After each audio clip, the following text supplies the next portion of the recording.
Hey guys, it's Tim, and you're here at Stock Picks by Tim. Now, in this video, I wanted to go over VGX and also go over Voyager Digital. We do have some recent news that I wanted to talk about, and we're also going to quickly glance at Bitcoin's price just to see what's been going on lately. I'd still argue that we are in an uptrend. Now, before I get into this, it definitely helps me out if you smash the like, hit the subscribe, ring the notification bell. I do put out daily videos, and I appreciate each and every one of you. Now, let's look at Bitcoin's price, then get into VGX and Voyager Digital. Now, first off with Bitcoin, I've got a couple of levels for you to watch. First, this yellow trend line, this upward trend line we've been bouncing off of, I want you to keep an eye on this. By the 18th of August, I do want to see Bitcoin holding above 21,000. I think that's going to be important, and that's still a little over 10 days from now, and you'd be surprised how much things can change. Will Bitcoin keep pushing up? It has been creating new highs. You'll see that consistently creating higher highs and higher lows, and also keep an eye on this ascending wedge pattern. If we break from this, it's very likely we test this yellow line here. Definitely some levels to watch out for Bitcoin. And for us to go on a short-term run, we need to break about 23,600. We're getting awful close, and we may do that over the weekend. Now let's get into some Voyager news, and I will leave you guys all the links below. Anything that I look over, you'll be able to access as well. So we've got recent news that Voyager is actually going to be allowing 270 million to go back into their platform. For anyone that has cash in Voyager, they should be able to get their cash back. Now I got something here and I want your input. I want to know what you think of the remaining funds on the platform totaling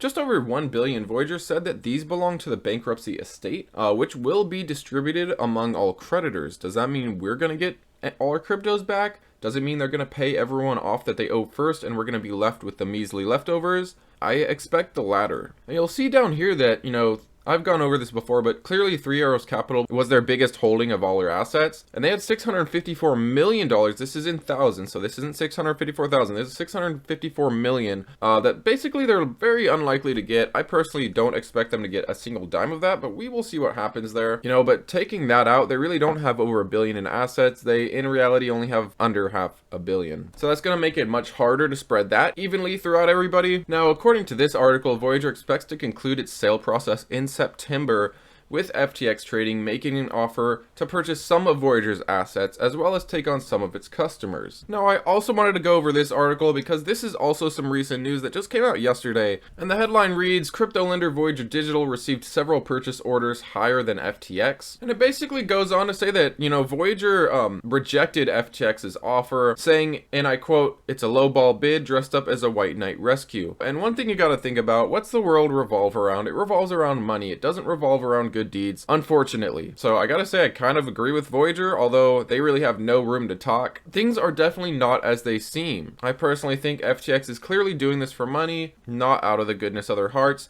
not to protect crypto. Or at least I think their main motive is for money. Maybe they also have a motive to protect crypto, but that is not the main goal. That is not the primary target. The primary target is something green. And funny enough, FTX's offer to purchase Voyager is actually the lowest received bid so far. And that was actually said by Joshua Sussberg in court. This is Voyager's attorney. So, while FTX is saying that you're going to get pennies on the dollar for any of these other people that are bidding for Voyager and that FTX is going to help all the people holding crypto there, well, that's kind of funny because this Joshua Sussberg guy said that the rival offers would also allow customers to recover much more than 30 cents on the dollar, like Sam Bankman-Fried was saying. So it's something like 30 cents on the dollar that he said. So the attorney of Voyager Digital, Joshua Sussberg, did dismiss that claim. Now, Voyager said that so far they have 88 potentially interested parties, with 46 parties signing non-disclosure agreements and 22 parties active in the sales process. This final bid deadline is on August 26th, with the sale hearing held on September 7th. So we are gonna get some news very, very soon. This is moving forwards. You just gotta be patient. Will we get all our money back? That's still up for debate. I'd argue not all of it. And funny enough, if you look at Voyager, it's absolutely rocking right now. And I was gonna show you guys this pattern, but it literally just broke out of it as I was doing this video. So, we were trying to establish support right here at 36. It was trading really sideways, but it's very interesting to see it suddenly break out. Now, if VGX is going to continue pushing, it has to break out of 42 cents. I don't know who the heck is pushing the price since I don't have access to it. I'm aware that many of you don't have access to it. Somewhere, somehow, in maybe another exchange, people are buying and selling VGX, and it is pushing that price around. It has been typically just trading kind of sideways